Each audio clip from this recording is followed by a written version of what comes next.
చిచ్చుకాకి birthday surprise. మధ్యాహ్నం 4 గంటలు. ఊర్లో ఉన్న పెద్ద చెట్టు కింద చిన్నుకాకి ఒంటరిగా కూర్చుని ఏడుస్తున్నాడు.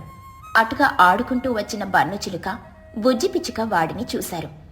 అరే బుజ్జి, అక్కడ చూడు, చిన్నగాడు కూర్చొని ఏడుస్తున్నాడు. బహుశా వాళ్ళమ్మ ఈ రోజు కూడా ఇంట్లో వంకాయ కూర వండిందేమో, అందుకే భరించలేక ఇక్కడ ఏడుస్తున్నాడు. ఒరే పన్నుక, ప్రతిదానికి వంటతో ముడిపెట్టుకురా పన్నుక. పాపం, వాడికేదో ప్రాబ్లం ఉండుంటుంది. పద వెళ్ళాడుకుంటాం. ఇద్దరు చిన్ను దగ్గరికెళ్లారు. ఏమైందిరా చిన్నుక, ఎందుకలా ఏడుస్తున్నావు? ఎవరైనా నిన్ను కొట్టారా? చిన్నుకాకి కన్నీళ్లు తుడుచుకుంటూ, ఎవరూ కొట్టలేదు బుజ్జి. రేపు మా అమ్మ పుట్టినరోజు, కానీ మా అమ్మ జీవితంలో ఎప్పుడు పుట్టినరోజు చేసుకోలేదు. అవునా? చిచ్చు ఆంటీకి కూడా పుట్టినరోజు వస్తుందా? నేను ఆవిడికి ఏజ్ పెరగదనుకున్నానే. ఆయన బర్త్డే చేయకపోతే ఏమైందిరా? డబ్బులు సేవ్ అవుతాయి కదా. అదేరా ప్రాబ్లం. మా అమ్మ ఎప్పుడూ నా కోసం, నా చదువు కోసం పైసా కూడబెడుతుంది. కనీసం తన బర్త్డేకి ఒక కొత్త చీర కూడా కొనుక్కోదు. రేపు ఆవిడ బర్త్డే అని నాకు తెలుసు, కానీ నేను ఒక చిన్న కేకుని కూడా కొనలేకపోతున్నాను. నా దగ్గర డబ్బులు లేవు. కొడుకుగా నేను మా అమ్మకు ఎలాంటి సంతోషం ఇవ్వలేకపోతున్నా అని మళ్ళీ ఏడవడం మొదలుపెట్టాడు. బుజ్జి పిచ్చుక చిన్ను భుజం మీద చెయ్యి వేసి, ఏడవకురా చిన్నుక, చిచ్చు ఆంటీకి డబ్బుల మీద ఆశ ఎక్కువైనా నీ మీద ప్రేమ చాలా ఎక్కువ. ఆవిడ బర్త్డేకి మనం ఒక సర్ప్రైజ్ ప్లాన్ చేద్దాం. సర్ప్రైజా? ఎలా బుజ్జి? కేక్ కొనాలి కదా, దానికేమో 100 రూపాయలు అవుతాయి. ఎక్కడి నుండి తెస్తాం? బన్ను చిలుక కాలర్ ఎగరేసుకుంటూ, ఏయ్ చిన్నగా, నువ్వు బన్నుగాడి ఫ్రెండ్విరా. నీ దగ్గర డబ్బులు లేకపోతే ఏంటి? నా దగ్గర నా సమోసా ఫండ్ ఉంది. రోజు మా అమ్మ ఇచ్చే పాకెట్ మనీలో సమోసాలు తినకుండా దాచుకున్న డబ్బులున్నాయి. అవన్నీ నేను నీకు ఇచ్చేస్తాను. నిజమా పన్ను? నా కోసం నీ సమోసాలు త్యాగం చేస్తున్నావా? అంతే కదరా, ఫ్రెండ్ కోసం సమోసాలు కాదు, బిర్యానీ కూడా వదిలేస్తాను. మనసులో, దేవుడా, ఎంత పెద్ద మాట అనేసాను. నా కిట్టి బ్యాంక్ లో కూడా ఒక 100 రూపాయలు దాచుకున్నాను చిన్నుగా. అవన్నీ కలిపి మనం ఈ రోజు రాత్రి చిచ్చు ఆంటీకి ఒక పెద్ద కేక్ తెద్దాం. ఆవిడ ఆనందం చూద్దాం. చిన్నుకాకి సంతోషంతో ఇద్దరిని హత్తుకుని, థ్యాంక్ యూ రా, థ్యాంక్ యూ. మీలాంటి ఫ్రెండ్స్ దొరకడం నా అదృష్టం. మా అమ్మకి ఈ విషయం తెలిస్తే ఆనందంతో పిచ్చెక్కిపోతుంది. సాయంత్రం 5 గంటలు. బన్ను తన ఇంట్లోకి దొంగతనంగా వెళ్లి తన మట్టి కిడ్డీ బ్యాంక్ తీసుకుని వచ్చాడు. ముగ్గురు చెట్టు కింద కూర్చొని డబ్బులు లెక్క పెడుతున్నారు. ఇదిగో నా మట్టి గొల్ల. దీన్ని పగలగొట్టాలంటే నా గుండె పగిలినట్టుంది. కానీ చిచ్చు ఆంటీ బర్త్డే కోసం పగలగొట్టాల్సిందే. బుజ్జి, రాయి తీసుకో. బుజ్జి రాయి తీసుకుని బన్ను కిడ్డీ బ్యాంక్ ని ఠక్ మని పగలగొట్టింది. అందులో నుండి 10 రూపాయలు, 5 రూపాయల కాయిన్స్ కింద పడ్డాయి. బన్ను చిలుక వాటిని లెక్క పెడుతూ, 10, 20, 50, 100, 150. వావ్, నా దగ్గర 150 రూపాయలున్నాయి. నేను రిచ్ అయిపోయాను. నా దగ్గర 150 ఉన్నాయి బన్నుక, మొత్తం 300 అయ్యాయి. నా జేబులో ఒక 50 రూపాయలు ఉన్నాయి, మొత్తం 350. ఈ డబ్బుతో మంచి కేక్ వస్తుందా బుజ్జి? ఖచ్చితంగా వస్తుందిరా చిన్నుగా. మనం ఇప్పుడే ఊరి చివరున్న పావురం బేకరీ దగ్గరికి వెళ్దాం. అక్కడ కేక్స్ బాగుంటాయి. పదండి పదండి. లేట్ అయితే బేకరీలో మంచి కేకులు అమ్ముడిపోతాయి. మిగిలినవన్నీ మనకు అంటగట్టారు. ముగ్గురు కలిసి పావురం బేకరీకి వెళ్తారు.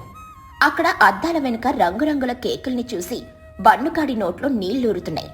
బన్ను చిలుక అద్దానికి మొహం ఆనించి, వావ్ బుజ్జి, ఆ స్ట్రాబెర్రీ కేక్ చూడు ఎంత బాగుందో. ఆ బ్లాక్ ఫారెస్ట్ చూడు, నన్ను రారా రారా అని పిలుస్తుంది. నాకైతే ఇప్పుడే ఈ అద్దం పగలగొట్టి తినేయాలనుంది. బేకరీ ఓనర్ కొంగపక్షి వాళ్ళని చూసి, ఏంటి పిల్లలు, ఎవరు బర్త్డే? ఏం కావాలి మీకు? అంకుల్, రేపు మా చిచ్చు ఆంటీ బర్త్డే. ఆవిడికి ఒక మంచి కేక్ ఇవ్వండి. మా దగ్గర 350 రూపాయలున్నాయి. 350 రూపాయలుకా? ఆలోచించి, సరేలే, మీకోసం ఒక స్పెషల్ చాక్లెట్ ట్రిపుల్ కేక్ ఇస్తాను. దాని మీద హ్యాపీ బర్త్డే చిచ్చు ఆంటీ అని రాస్తారు. ఓకేనా? ఓకే అంకుల్, మా అమ్మకు చాక్లెట్ అంటే చాలా ఇష్టం. అంకుల్ అంకుల్, ఆ కేక్ పైన చెర్రీ పండు చాలా వేయండి. అలాగే కొంచెం క్రీమ్ ఎక్స్ట్రా రాయండి. ఆంటీకి ఇష్టం. అఫ్కోర్స్ నాకు కూడా ఇష్టమే అనుకోండి. కొంగపక్షి నవ్వుతూ, సరే బన్ను, నీకోసం ఎక్స్ట్రా క్రీమ్ వేస్తాను. ఒక క్యాండిల్, బెలూన్స్ కూడా ఫ్రీగా ఇస్తున్నాను, తీసుకెళ్ళండి. Thank you uncle. Cake box ని జాగ్రత్తగా పట్టుకుని చిన్నుకాకి తన ఇంట్లోని వెనుక గదిలో ఎవరికీ తెలియకుండా దాచాడు. రాత్రి 11:30 అయింది. ఊరంతా గాఢ నిద్రలో ఉంది. చిచ్చుకాకి తన బెడ్రూంలో గురక పెడుతూ నిద్రపోతుంది. చిన్నుకాకి మెల్లగా వెళ్లి మెయిన్ డోర్ తీశాడు. బయట బన్ను బుజ్జి చీకట్లో నిలబడున్నారు. చిన్నుకాకి గుసగుసగా, బుజ్జి పన్ను లోపలికి రండి, అమ్మ బాగా నిద్రపోతుంది. బన్ను చిలుక అడుగులేస్తూ, ఒరే చిన్నగా, మీ ఇంట్లో లైట్లు ఏమైనా వేయొచ్చు కదరా, నాకు కళ్ళు కనిపించడం లేదు. ఎక్కడైనా తడబడి పడితే నా చేతిలో ఉన్న బెలూన్స్ పేలిపోతాయి. సైలెంట్ గా రారా పన్నుక, మనం టేబుల్ డెకరేట్ చేయాలి. ముగ్గురు కలిసి హాల్లో ఉన్న టేబుల్ మీద కేక్ బాక్స్ ఓపెన్ చేశారు. చీకట్లోనే కొవ్వెత్తిని వెలిగించారు. ఆ చిన్న వెలుతురులో ఆ చాక్లెట్ కేక్ అద్భుతంగా కనిపిస్తోంది. బన్ను కళ్ళు ఆ కేక్ మీదే ఉన్నాయి. బుజ్జే, ఈ కేక్ మీద ఒక చెర్రీ పండు కింద పడిపోతుందిరా, నేను దాన్ని తిని అడ్జస్ట్ చేయనా? బుజ్జి పిచ్చుక బన్ను చెయ్యి కొట్టి, ఒరే తిండిపోతా, చిచ్చు ఆంటీ కట్ చేయకముందే నువ్వు తింటావా, ఆగు. నేను బెలూన్స్ ఊదుతాను, మీరు గోడ కంటించండి. 12 గంటలు కావడానికి ఇంకా 10 నిమిషాలే ఉంది. చిన్ను ఒక బెలూన్ ఊదుతున్నాడు. వాడు గాలి మరీ ఎక్కువగా ఊదేసరికి అది ఢబేలని పేలింది. ఆ శబ్దానికి ఇంట్లో ఉన్న చిచ్చుకాకి ఉలిక్కిపడి నిద్రలేచింది.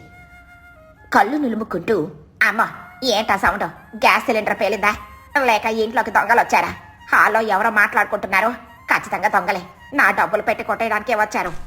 చిచ్చుకాకి భయంతో చీకట్లో మెల్లగా అడుగులేసుకుంటూ హాలు వైపు వెళ్ళింది.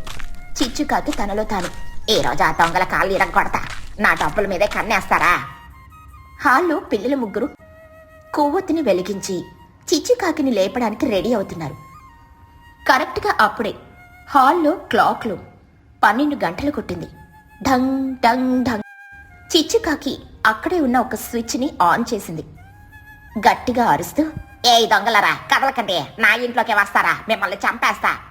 లైట్ వేయగానే చిచ్చుకాకి షాక్ అయింది. అక్కడ దొంగలు లేరు.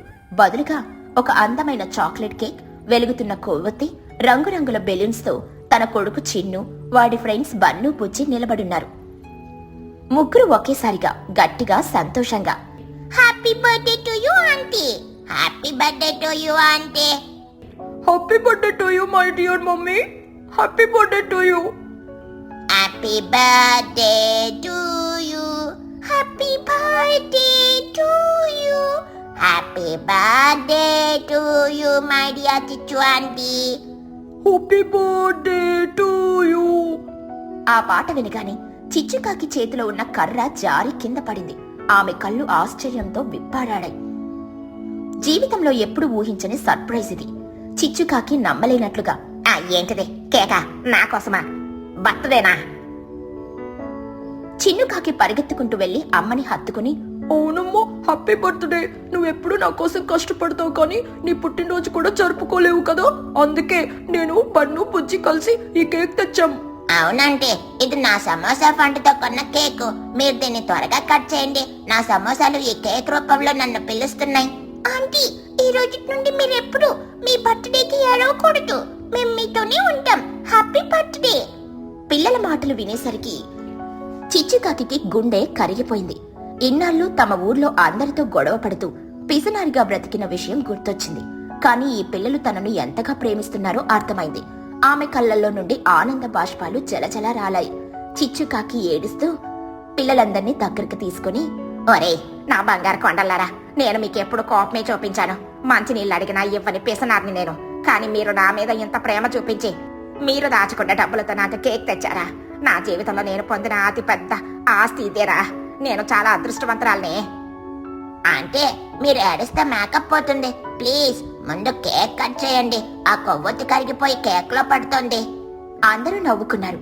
చిచ్చుకాకి కన్నీళ్లు తుడుచుకుని కేక్ దగ్గరికి వెళ్ళింది. రండి రండి, అందరూ కలిసి కట్ చేద్దాం. చిచ్చుకాకి కేక్ కట్ చేసింది. ముందుగా ఒక పెద్ద ముక్క తీసుకుని తన కొడుకు చిన్ను నోట్లో పెట్టింది. తర్వాత ఇంకో ముక్క బుజ్జికి పెట్టింది. ఆ తర్వాత ఒక చాలా పెద్ద ముక్క క్రీమ్ చెర్రీ ఉన్నది తీసుకుని బన్ను నోట్లో పెట్టింది. బన్ను చిలుక చప్పరిస్తూ, అబ్బా అంటే కేక్ సూపర్, నా సమోసా డబ్బులకు న్యాయం జరిగింది, ఇది అద్భుతం. నాకెంత ఆనందంగా ఉందో మాటల్లో చెప్పలేనురా పిల్లలు. మీరు నాకు ఎంత మంచి గిఫ్ట్ ఇచ్చారు. రేపు ఉదయం దీనికి రిటర్న్ గిఫ్ట్ నా సొంత డబ్బులతో స్వయంగా నేనేవ్వండి. మీ అందరికి స్పెషల్ చికెన్ దమ్ బిర్యానీ పెడతాను, ఇది నా ప్రామిస్. బన్ను చిలుక ఆనందంతో ఎగిరి గంతేసి, యాహూ, జై చిచ్చు ఆంటీ, జై జై బర్త్డే బిర్యానీ. దేవుడా, ఆంటీకి రోజుకో బర్త్డే వచ్చేలా చూడు స్వామి. ఆ రాత్రి అందరూ కేక్ తిని కొద్దిసేపు ఆడుకుని సంతోషంగా నిద్రపోయారు. మరుసటి రోజు ఉదయం 10 గంటలు చిచ్చుకాకి ఇంటి ముందు పెద్ద పందిరి వేశారు. అద్భుతమైన బిర్యానీ వాసన ఊరంతా వ్యాపించింది. తుని పిచ్చుక బయట నడుస్తూ, చూడు, ఈ వాసనేంటి? ఎవరైనా ఫంక్షన్ చేసుకుంటున్నారా? వాసన చిచ్చు వాళ్ళ ఇంటి నుండే వస్తుంది తుని, కానీ చిచ్చు ఎవరికి ఒక టీ కూడా ఇవ్వదు. బిర్యానీ ఏంటి? ఏదో పొరపాటు జరుగుంటుంది. ఇద్దరూ చిచ్చు ఇంటికెళ్లారు. అక్కడ చిచ్చుకాకి చాలా ఆనందంగా కొత్త చీర కట్టుకొని పెద్ద గిన్నెలో బిర్యానీ కలుపుతోంది. బన్ను, బుజ్జి, చిన్ను ముందు వరుసలో ప్లేట్లు పట్టుకుని కూర్చున్నారు. తుని పిచ్చుక షాక్ అయ్యి, చిచ్చు, ఏంటిదంతా? బిర్యానీ ఏంటి? ఈ పార్టీ ఏంటి? చిచ్చుకాకి నవ్వుతూ, రండి తుని, రండి రండి చోట. ఈ రోజు నా బర్త్డే. నేను రాత్రి మీ పిల్లలు నాకు ఇచ్చిన సర్ప్రైజ్ కి నా మనసు పూర్తిగా మారిపోయింది. నా పిసినారితనాన్ని ఈ రోజు గాలికి వదిలేశాను. మన వాళ్ళ కోసం ఖర్చు పెట్టని డబ్బు ఎందుకు చెప్పండి? మీరు కూర్చోండి, వేడి వేడి బిర్యానీ వడ్డిస్తాను. నిజంగానే చిచ్చు, నువ్వు చాలా మారిపోయావే. హ్యాపీ బర్త్డే చిచ్చు. మేం కూడా నీకు ఒక మంచి గిఫ్ట్ ఇస్తాం చిచ్చు. Happy birthday. బన్ను చిలుక మధ్యలో దూరుతూ, అమ్మలా, మీ ఎమోషనల్ సెంటిమెంట్ ఆపుతారా? ఆ బిర్యానీ చల్లారిపోతుంది. అంటే నాకు ఒక పెద్ద లెగ్ పీసు, కొంచెం మసాలా ఎక్స్ట్రా వేయండి. ఇది కూడా పండుగ. ఈ రోజు నీకు అన్లిమిటెడ్ ఫుడ్, ఎంతైనా తిను, నాకెలాంటి బాధ లేదు. చిచ్చుకాకి ఆనందంగా అందరికీ బిర్యానీ వడ్డించింది. బన్ను, బుజ్జి చేసిన చిన్న సర్ప్రైజ్ వల్ల చిచ్చుకాకి మనసులోని పిసినరితనం పోయి అందరితో కలిసిపోయే మంచి పక్షిగా మారింది. ఆ బర్త్డే పార్టీ ఊరిలో అందరికీ ఒక పండగలా మిగిలిపోయింది. ఈ కథలోని నీతేంటంటే, డబ్బు కంటే ప్రేమ, బంధాలు చాలా విలువైనవి. మనకు ఉన్నదాన్ని ఇతరులతో పంచుకుంటే వచ్చే సంతోషం ఏ బ్యాంకు బ్యాలెన్స్ లోనూ దొరకదు. చలిలో చిచ్చుకాకి జీవితం. గ్రామంలో చిచ్చుకాకి చాలా పేదది. ఒక పాత పెంకుటింట్లో తన కొడుకు చిన్నుతో కలిసి ఉండేది. చిచ్చుకాకి పేదరికం అంటే అసహ్యం. సాయంత్రం 6 గంటలు చిచ్చుకాకి తన పాత ఇంటి అరుగు మీద కూర్చొని ఆలోచిస్తోంది. ఎదురుగా మహీగ్రద్ద పెద్ద బంగ్లా కనిపిస్తోంది. చిచ్చుకాకి తనలో తాను, చిచ్చే, ఈ బతుకు ఒక బతికేనా? రోజు కూలి పని చేస్తే గాని గడవదు. ఆ ఎదురుగా ఉన్న మహీగ్రద్దను చూడు, మహారాణిలా బ్రతుకుతోంది. దానికి వయసు అయిపోతుంది. అయినా అంత ఆస్తి ఎందుకో? ఎలాగైనా ఆ బంగ్లాలో నేనుండాలి. ఆ ఆస్తి నాది కావాలి. అమ్మో, ఆకలిస్తుంది, అన్నం పెట్టు. ఆకరా సన్నాసి, నేను ఇక్కడ కోట్లు సంపాదించే ప్లాన్ వేస్తుంటే నీకు అన్నం గోలనా? విను, రేపటి నుండి మనం మహీగ్రద్ద ఇంట్లో పనికి చేరుతున్నాం. నువ్వు చాలా బుద్ధిమంతుల్లా నటించాలి. నేను ఆవిడకు సేవ చేసి నమ్మకం గెలుచుకుంటా.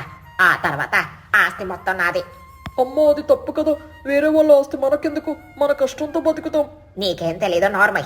కష్టపడితే కాయలు కాస్తాయి కానీ కాసులు రాలవు. తెలివి ఉండాలి. రేపే నా ప్లాన్ మొదలు. మరుసటి రోజు చిచ్చుకాకి మహీగ్రద్ద ఇంటికెళ్లి కాళ్ళు పట్టుకుని బ్రతిమిలాడి పనిలో చేరింది. చాలా రోజులు నమ్మకంగా పనిచేసింది.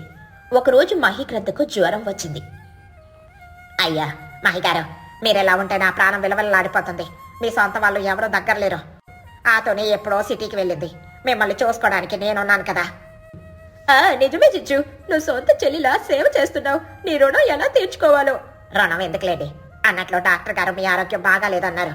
ఆస్తి పత్రాల మీద చిన్న సంతకం పెడితే బ్యాంకు పనులు నేను చూసుకుంటాను. మీకు శ్రమ ఉండదు.